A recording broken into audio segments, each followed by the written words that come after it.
السلام علیکم ورحمۃ اللہ وبرکاتہ۔ بسم اللہ الرحمن الرحیم۔ ان تینوں مجاہدین نے رومی عہدیدار کی مرہم پٹی کروا دی اور دونوں رومیوں کو ایک ایک گھوڑا دیا۔ تیسرا گھوڑا لاش کے لیے دیا، جس پر دونوں نے عطربون کی لاش ڈال لی۔ لاش کا سر ایک طرف اور ٹانگیں دوسری طرف تھی۔ وہاں گھوڑوں کی کوئی کمی نہیں تھی۔ مرے ہوئے رومیوں کے گھوڑے ادھر ادھر کھڑے تھے اور جو گھوڑے زخمی تھے ابھی تک بھاگ دوڑ رہے تھے۔ دونوں رومی گھوڑوں پر سوار ہوئے اور روانہ ہو گئے۔ تینوں جاسوس مجاہدین کچھ دور تک ان کے ساتھ گئے تاکہ کوئی انہیں پکڑ نہ لے۔ کسی نے لکھا ہے کہ عطربون کی لاش سپہ سالار عمرو بن عاص کی اجازت لے کر بھیجی گئی تھی۔ ایک عربی مورخ نے یہ بھی لکھا ہے کہ لاش ایک یا دو نائب سالاروں کی تجویز کے مطابق بھیجی گئی تھی اور سپہ سالار کو بتایا ہی نہیں گیا تھا۔ زیادہ سے یہ معلوم ہوتا ہے کہ لاش ان تین جاسوسوں نے بھجوا دی تھی اور سپہ سالار کو بتایا ہی نہیں گیا تھا۔ اس روایت کے صحیح ہونے کی دلیل یہ ہے کہ عمرو بن عاص ایک عظیم سپہ سالار تھے۔ ان کی عظمت کو دیکھتے ہوئے تسلیم نہیں کیا جا سکتا کہ ایسے عظیم الشان نے اس طرح کی حرکت کی ہوگی۔ ایسی حرکت کوئی گناہ تو نہیں تھا، لیکن اتنی بڑی شخصیت کے لیے یہ بڑی چھوٹی سی حرکت تھی۔ بہرحال اس میں کوئی شک و شبہ نہیں کہ عطربون کی لاش مقوقس یا بابلیون بھیجی گئی تھی۔ مقوقس کے جذباتی حالات کا اندازہ اس کے سوا کون کر سکتا ہے، جسے ایک اطلاع یہ ملی کہ مسلمانوں نے بلبیس کا قلعہ بھی سر کر لیا اور رومی فوج بڑی بری حالت میں ہزاروں سپاہی مروا کر اور قید میں دے کر پسپا ہو آئی ہے۔ دوسری یہ کہ عطربون، جسے وہ اپنا دایاں بازو سمجھتا تھا، مارا گیا ہے۔ مقوقس کے حکمران شخصیت پر سب سے بڑی ضرب تو اس پیغام نے لگائی جو مسلمانوں نے اسے بھیجا تھا۔ اس پیغام میں بڑی ہی توہین آمیز طنز تھی، جسے مقوقس نے ایک چیلنج سمجھ لیا، لیکن فوری طور پر وہ کچھ بھی نہ سوچ سکا کہ اسے کیا کرنا چاہیے۔ کچھ ہی دیر گزری تھی کہ ہرقل کا قاصد بزنطیہ سے آن پہنچا اور اس نے مقوقس کو ہرقل کی تحریری پیغام دیا۔ ایک تو یہ پیغام ہی ایسا تھا کہ مقوقس برہم ہو گیا، مطلب غصہ ہو گیا۔ دوسری یہ کہ اس کی ذہنی کیفیت ایسی تھی کہ جس میں ایسی کوئی بھی بات جلتی پر تیل کا کام کر سکتی تھی۔ یہ کام ہرقل کے پیغام نے کر دیا اور مقوقس ہرقل کے خلاف مشتعل ہو گیا۔ عطربون کی موت مقوقس کے لیے کوئی معمولی صدمہ نہیں تھا۔ اسے معلوم تھا کہ عطربون کی موت نے رومی فوج کے حوصلے اور زیادہ پست اور مسلمانوں کے لشکر کے حوصلے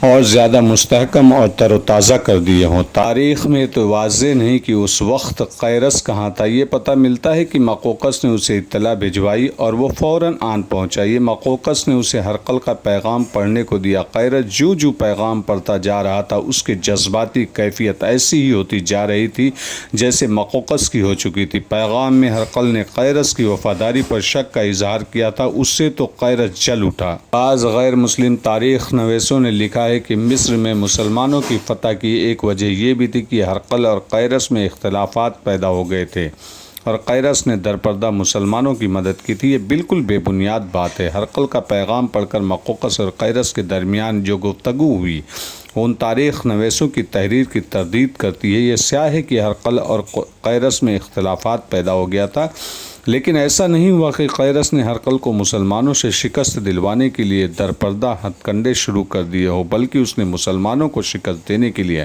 اپنا ایک الگ محاذ کھولنے کی کوشش شروع کر دی تھی۔ ہمارا بادشاہ ہرقل بزنطیہ میں بیٹھا باتیں بنا رہا ہے، مقوقس نے قیرس سے کہا۔ باتیں بھی یوں بنا رہا ہے جیسے اس نے کبھی مسلمانوں کو شکست فاز دی ہو اور مسلمان اس کے نام سے بھی دبکتے ہوں۔ مسلمانوں کی تعداد اس وقت بھی تھوڑی تھی جب انہوں نے ہرقل کو ملک شام سے دھکیلنا اور لہو لہان کرنا شروع کیا تھا اور آخر اسے شام سے نکال ہی باہر کیا۔ آج مجھے سبق دے رہا ہے کہ ہمت نہ ہارو، میں جانتا ہوں حقیقت کیا ہے۔ قیرس نے کہا، ہرقل صرف اس وجہ سے مصر میں نہیں آتا کہ وہ مسلمانوں سے ڈرتا ہے۔ اس نے ملک شام میں ہر محاذ پر مسلمانوں سے شکست کھائی ہے۔ اس کے دل و دماغ پر شکست نقص ہو کر رہ گئی ہے۔ اسے مصر ہاتھ سے جاتا نظر آ رہا ہے۔ وہ چاہتا ہے کہ شکست کی سیاہی کسی اور کے منہ پر ملی جائے۔ اگر آج مسلمان پسپائی اختیار کر لے تو ہرقل دوڑتا ہوا یہاں آن پہنچے گا اور فتح کا صحرا اپنے سر باندھ لے گا۔ اس نے عیسائیت کا چہرہ مشق کیا اور مجھے اختیارات دے دیے کہ میں اس کی عیسائیت کو لوگوں میں رائج کروں اور جو ہی نہیں مانتا اسے قتل کروا دوں اور اس کا خاندان ہی اجاڑ کر رکھ دوں۔ میں نے یہ حکم مانا اور اپنی رعایا کا خون خرابہ کیا۔ میں نے بارہا اسے کہتا تھا کہ اپنی رعایا کو اپنا دشمن نہ بناؤ، لیکن ہرقل بادشاہ ہے۔ وہ اپنا حق سمجھتا ہے کہ جسے چاہے اسے زندگی اور جسے چاہے موت دے دے۔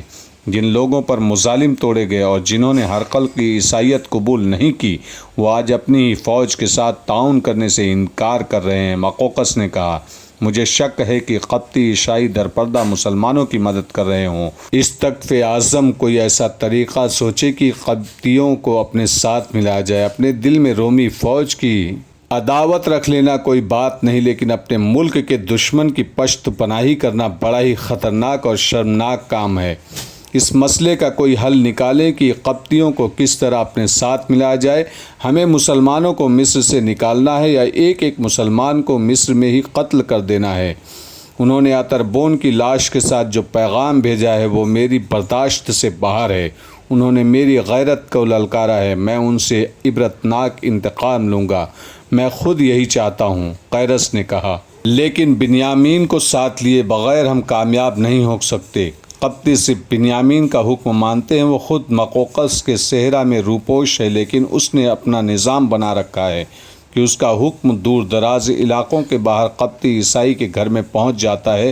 وہ سامنے آئے تو میں اس سے معافی مانگ لوں گا اور اس کو استقف اعظم بنا رہنے دوں گا اور خود اس رتبے سے دستبردار ہو جاؤں گا۔ میں جانتا ہوں وہ کہاں ہے، مقوقس نے کہا۔ میں کسی بھی روز اسے گرفتار کروا سکتا تھا، لیکن اس لیے خاموش رہا کہ ذاتی طور پر مجھے اس کے ساتھ دلچسپی ہے، اور دوسری وجہ یہ کہ قبطیوں کے باغی ہو جانے کا خطرہ تھا۔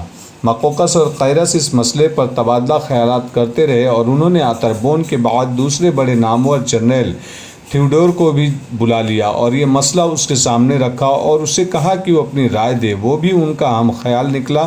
اس نے تو یہاں تک کہہ دیا کہ ہرقل کو سلطنت کی بادشاہ سے معزول کر دیا جائے، معزول نہیں، موت کے گھاٹ اتار دیا جائے۔ مقوقس نے مشتعل لہجے میں کہا، معزول کرنے کی صورت میں خدشہ یہ ہے کہ فوج دو حصوں میں بٹ جائے گی اور خانہ جنگی کا خطرہ پیدا ہو جائے گا۔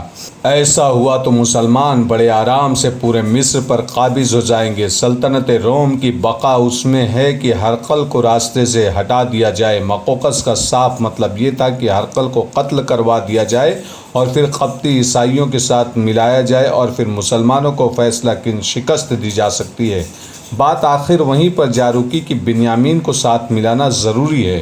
مقوقس نے اسی وقت اپنے ایک خاص آدمی کو بلایا اور اسے کچھ ہدایت دی اور کہا کہ وہ قوبس کے صحرا میں چلا جائے، جہاں قبطیوں نے اپنا ایک مرکز بنا رکھا ہے۔ یہ آدمی اپنے آپ کو قبطی عیسائی ظاہر کرے اور بنیامین تک پہنچے۔ بنیامین اسے مل جائے تو اپنا آپ اس پر بے نقاب کر دے اور کہے کہ مقوقس اور قیرس اسے ملنا چاہتے ہیں اور دونوں ہرقل کی بنائی ہوئی عیسائیت کا خاتمہ کرنا چاہتے ہیں۔